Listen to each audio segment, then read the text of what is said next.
6টি লাশ, একটি যৌক্তিক দাবিতে যেখানে 6টি লাশ পড়েছে, 6 জন মায়ের বুক খালি হয়েছে।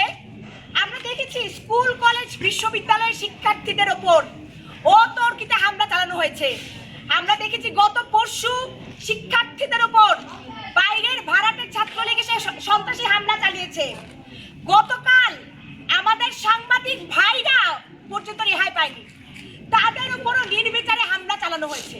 ছাত্রদের নিরাপত্তা দিতে একদম ব্যর্থই শুধু নন, তিনি আমরা দেখলাম গতকাল পিছনের দরজা দিয়ে পলায়ন করেছেন। ঠিক যে মুহূর্তে তিনি পলায়ন করছিলেন, ঠিক সেই মুহূর্তে এই রাস্তাটি ধরে পুলিশ অমানবিকভাবে শিক্ষার্থীদের পেটাতে তাদেরকে গুলি করতে করতে এগিয়ে যাচ্ছিল। সংগ্রামী বন্ধুগণ, আমি আপনাদের কাছে প্রশ্ন রাখতে চাই, আমরা যখন রাস্তায় দাঁড়িয়ে গুলি খাচ্ছিলাম তখন যে উপাচার্য ওই পেছনের দরজা দিয়ে পলায়ন করতে পারে, সেই উপাচার্যকে কি আপনারা উপাচার্য হিসেবে স্বীকার করেন? না, আমরা করি না। সংগ্রামী বন্ধুগণ, যে প্রক্টর আমি দেখলাম সন্ধ্যা হয়ে যাওয়ার পর হল থেকে গার্ড মামারা চলে যাচ্ছেন, যে প্রক্টর এই নির্দেশ দিতে পারেন, সেই প্রক্টর কি আমাদের প্রক্টর হতে পারে? সংগ্রামী বন্ধুগণ, এই বিশ্ববিদ্যালয়ে ফায়ারের যে অর্ডার সেটি দিয়ে এবং ছাত্রলীগের গুন্ডাদের সন্ত্রাসীদের লেলিয়ে দিয়ে যে প্রধানমন্ত্রী বাংলাদেশের ছাত্রদের খুন করতে পারেন, সেই রক্তে রঞ্জিত হাতালা প্রধানমন্ত্রী কি আমাদের প্রধানমন্ত্রী হতে পারে?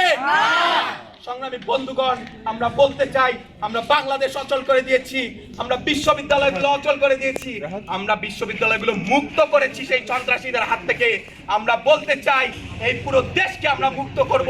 এই পুরো দেশে যে স্বৈর শাসন চলছে, সেই স্বৈর শাসন থেকে আমরা নিজেদেরকে এবং দেশের মানুষকে মুক্ত করব। সংগ্রামী বন্ধুগণ, সেই মুক্তির সংগ্রামে আপনারা আমাদের পাশে থাকবেন, রণাঙ্গন ছেড়ে যাবেন না, এই প্রত্যাশা ব্যক্ত করে পুনর্বার আপনাদের সাহস, আপনাদের স্পৃহা এবং আপনাদের এই আন্দোলনের প্রতি যে ডেডিকেশন, সেটিকে আমার স্যালুট এবং কুর্নিশ জানিয়ে আমার বক্তব্য এখানেই শেষ করছি। এই লড়াই অনেক বড়। সংগ্রামী বন্ধুগণ, আমরা যেন ঐক্যবদ্ধ থাকি, আমরা যেন একসঙ্গে একযোগে আঘাত আনতে পারি, সেটি আমাদেরকে মনোযোগী হতে হবে। ধন্যবাদ সবাইকে। বন্ধুগণ, আপনাদের সকলকে ধন্যবাদ। একই সাথে আমরা জানি শিক্ষার্থীদের সাথে সাথে সারা দেশব্যাপী যে সাংবাদিক ভাইয়েরা তাদের সাহসিকতার সাথে এই সমগ্র আন্দোলনকে সারা বিশ্বের মাঝে তুলে ধরছেন, তাদের উপরও কি নৃশংসভাবে আক্রমণ চালানো হয়েছে। আমাদের বিশ্ববিদ্যালয়ে আমাদের বন্ধু, আমাদের বড় ভাই, আমাদের ছোট ভাই সাংবাদিকদের উপর কীভাবে অস্ত্র হাতে তারা পুলিশ লেলিয়ে দিয়েছে, তাদেরকে আক্রমণ করেছে, আমরা তার ধিক্কার জানাই।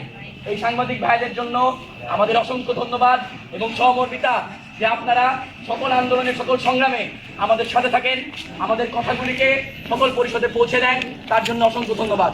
এ পর্যায়ে সমাপনী বক্তব্য দেওয়ার জন্য আহ্বান জানাচ্ছি তাপসীদের প্রাপ্তিকে।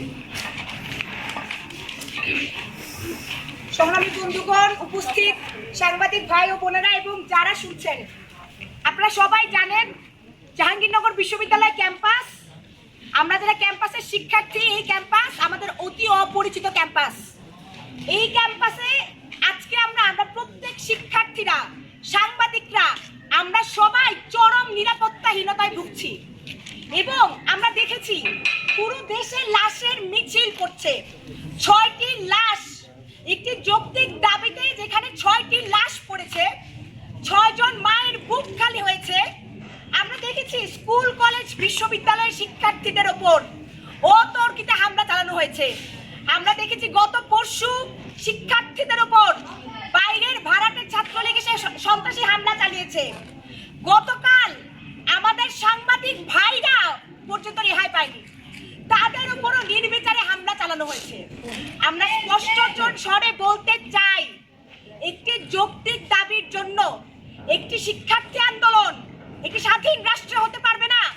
সেই রাষ্ট্র তাহলে কখনো স্বাধীন না, যে রাষ্ট্রের পুলিশ আমাদের শিক্ষার্থীদের, জনগণের জীবনের নিরাপত্তা না দিয়ে আমাদের জীবনের নিরাপত্তা ছিনিয়ে নিচ্ছে, সেই রাষ্ট্র, সেই রাষ্ট্রের সরকার স্বাধীন রাষ্ট্র, স্বাধীন রাষ্ট্রের সরকার হতে পারে না। সংগ্রামী বন্ধুগণ, আমরা দেখেছি জাহাঙ্গীরনগর বিশ্ববিদ্যালয় একটি স্বায়ত্তশাসিত বিশ্ববিদ্যালয় হওয়ার পরও সেই বিশ্ববিদ্যালয়ের ভিসি, বিশ্ববিদ্যালয়ের প্রক্টর আমাদের কোনো ধরনের নিরাপত্তা না দিয়ে তারা পিছনের দরজা দিয়ে করেছেন এবং তারা আমাদের উপর নির্বিচারে হামলা করার সিগন্যাল দিয়েছেন তাদের অনুমতি ছাড়া, বিশ্ববিদ্যালয়ের ভিসি প্রক্টরের অনুমতি ছাড়া কিভাবে একটি বিশ্ববিদ্যালয়ের শিক্ষার্থীদের উপর পুলিশ হামলা করতে পারে? সংগ্রামী বন্ধুগণ, আমরা স্পষ্ট করে বলতে চাই, আপনারা মনে করবেন না আমরা এখানে আর যতজন শিক্ষার্থী দাঁড়িয়ে আছি আমাদের সংখ্যাটা এতটুকুই, আমাদের সংখ্যা আরো অনেক বেশি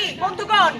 কিন্তু এই ভয়ের যুযুধ, আতঙ্ক, হামলা, অত্যাচার এই সকল কিছুর জন্য আমাদের শিক্ষার্থীরা ক্যাম্পাস ছাড়তে বাধ্য হয়েছে এবং এই প্রশাসন সর্বদা শিক্ষার্থীদের মধ্যে অনিরাপত্তা, আতঙ্কের পরিবেশ বিরাজ করাচ্ছে। সংগ্রামী বন্ধুগণ, আমরা বলতে চাই, আপনারা যে সাহসিকতার সাথে এখনো জানের ভয় বাদ দিয়ে আপনারা এই আন্দোলনে একত্রিত হয়েছেন, আপনাদের আমাদের দাবি আদায় না হওয়া পর্যন্ত এই আন্দোলনে, এই কর্মসূচিগুলোতে আবারও সবাইকে একসাথে চাই এবং অতি স্বল্প সময়ের এই কর্মসূচিতে আমাদের সাংবাদিক ভাই সহ যে সকল শিক্ষার্থী বন্ধুরা একত্রিত হয়েছেন তাদেরকে অসংখ্য ধন্যবাদ ও কৃতজ্ঞতা